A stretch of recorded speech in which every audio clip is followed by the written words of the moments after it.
Magandang hapon mga ka-happy hour. At narito ang mga balita para sa MBC TV Network News Update 4 PM edition. PNP inatasan ng mga tauhang bantayan ang price manipulation, hoarding sa mga gasolinahan. Ating panuurin sa MBC TV Network News ni Edniel Parosa. Hindi lang mga gasoline boy ang makikita sa ilang gasolinahan sa iba't ibang bahagi ng bansa. May mga polis na rin.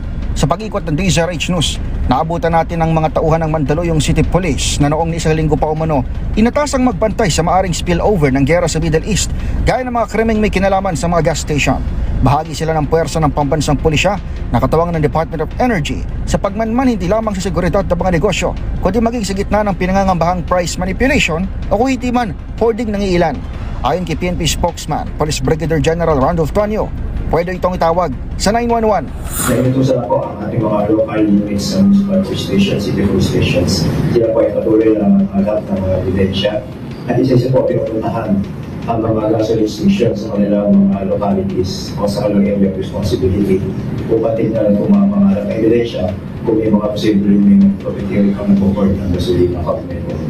Lahat po ng uri na report na gusto nila iparating sa 911 ay maaari po.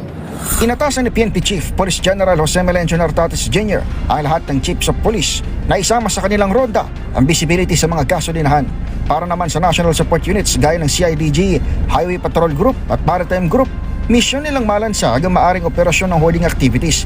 Makikipag-ugnayan din ang PNP sa mga lokal na pamahalaan at kaukulang ahensya ng gobyerno na magsagawa ng spot check upang matukoy kung alin sa mga retailer ang umaabuso sa krisis. Sa iwalay na panayam ng DZRH News, winelcome ni Energy Secretary Sharon Garin ang naturang hakbang. That's a good suggestion because we're trying to Yes. find ways also na mas madali. Salamat po kasi kahit nga, yes, how it came up suggestion online sa akin. At saka ma'am, yes, very, very welcome po yan. Anya, pinaplansya pa rin kasi ng DOE ang eGov website na maaaring sumbungan laban sa mga mapang-abusong gasolinahan. Wala rin umano silang regional offices kaya malaking tulong ang task force na binuo hindi lamang ng mga pulis kundi maging ng mga LGU sa kapuluan. Para sa MBC TV Network News, ako si Edniel Parosa ng DZRH. Una sa Pilipinas, una sa Pilipino.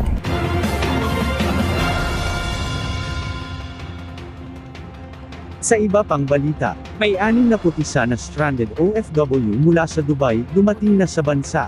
Dumating na sa bansa ang 6 na putisa na stranded overseas Filipino workers mula sa Dubai, United Arab Emirates nitong linggo sa Ninoy Aquino International Airport Terminal 3, ayon sa Department of Migrant Workers. Ayon sa DMW, sakay ang mga repatriated OFWs ng Emirates Flight EK334 at kabilang sa mga dumating ang 3 minor de edad, agad naman umanong binigyan ng tulong pinansyal at transportasyon ang mga umuwi upang makabalik sila sa kani-kanilang mga probinsya. Ito ay naglaan din umano ang pamahalaan ng pansamantalang matutuluyan, pati na ng psychosocial at tulong medikal para sa mga na-repatriate. Samantala, noong Sabado, ay dumating din sa bansa ang 81 stranded na OFWs mula sa Middle East sa gitna ng patuloy na tensyon sa rehiyon. Patuloy namang nakikipag-ugnayan ang pamahalaan sa mga Pilipino sa ibang bansa upang matiyak ang kanilang kaligtasan at matulungan ang mga nais ng umuwi sa Pilipinas. At yan ang mga balita para sa MBC TV Network News Update 4 PM edition. Abangan ang mga susunod na balitaan mamaya para sa 5 PM edition.